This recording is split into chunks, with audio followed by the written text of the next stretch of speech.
And I mean everyone, from poets to prime ministers, from primary school teachers to porn stars, spent about half an hour as nothing more than a single cell. In a way, I've always thought it was a shame that things had to get more complicated. I remember the sound of Evelyn's voice, so willing to extract the miraculous from the mundane.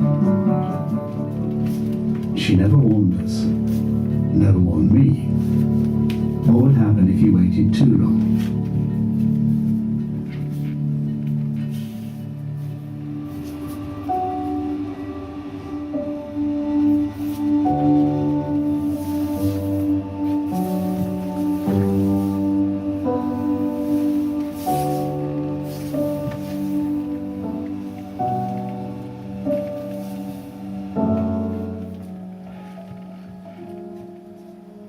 When Evelyn was 17, her parents divorced, and she was alone. My parents had not, and I felt normal enough, together enough, for us both. It all seemed so simple then. We retreated from the confusion of the world to that temporarily empty pool. I was free to imagine I was a man, steady, strong, and needed. How could I not have seen it then? How could I have looked and listened, found myself lost in her world and not have known?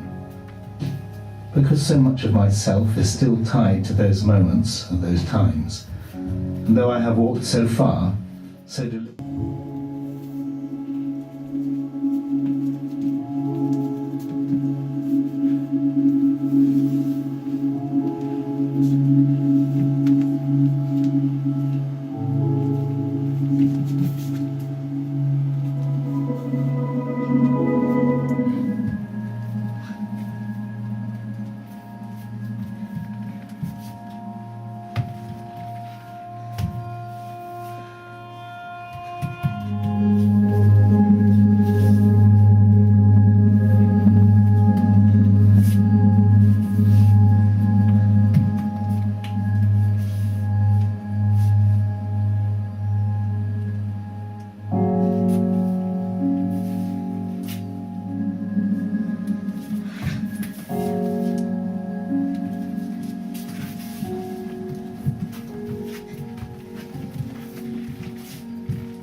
In a single life, there are tens of thousands of days.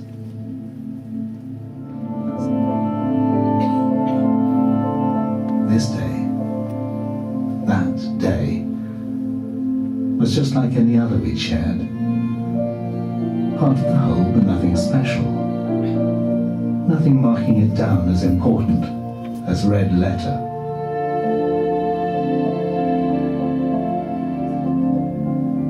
Evelyn was talking, leaping from marvel to marvel, reveling in each discovery she made, and aching to share them all with me. Did you know that every Labrador dreams of bananas, she said, and I laughed, as I always did. And then she was quiet, watching me, weighing up the consequences of a decision I was blindly unaware needed to be made. Because the truth, the real truth, remained lodged at the back of my throat.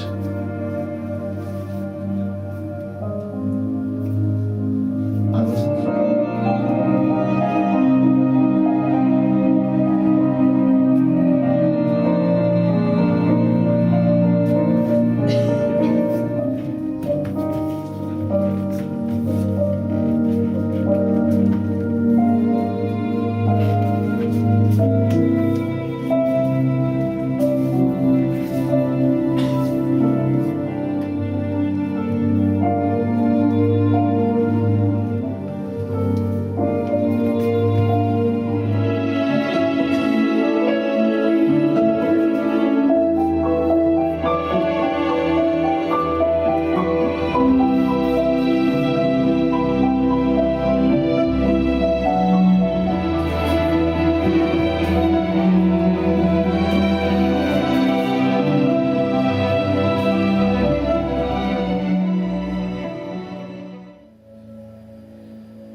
It's not the rash words of hate or spite, the ill-judged lashing out, but instead, its knee-jerk rejoinder.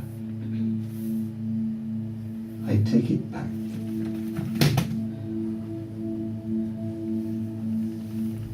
Because you can't take it back. You can't take anything back. Once you've crossed the line where courage has been found and longing has been given voice, and then, for whatever reason, rejected, then there is no return. So it was for Evelyn and me.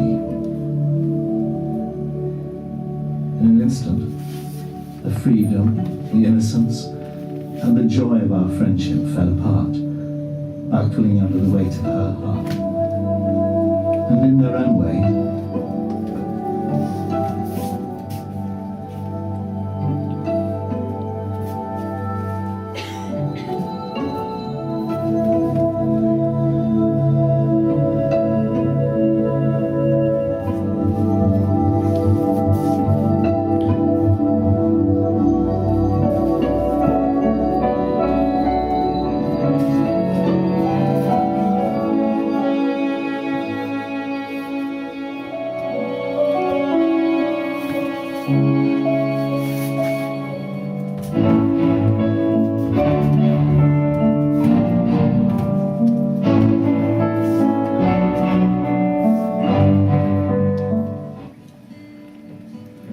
while this may be true to a degree, it is not the compensation it pretends to be.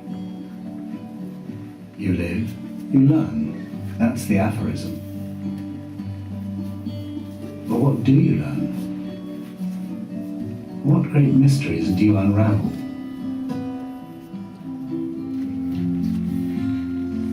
I've had many beginnings since Evelyn and I parted ways. I have loved and accepted love. I have lived and created life. I have learned to identify the subtle differences between loss and transition.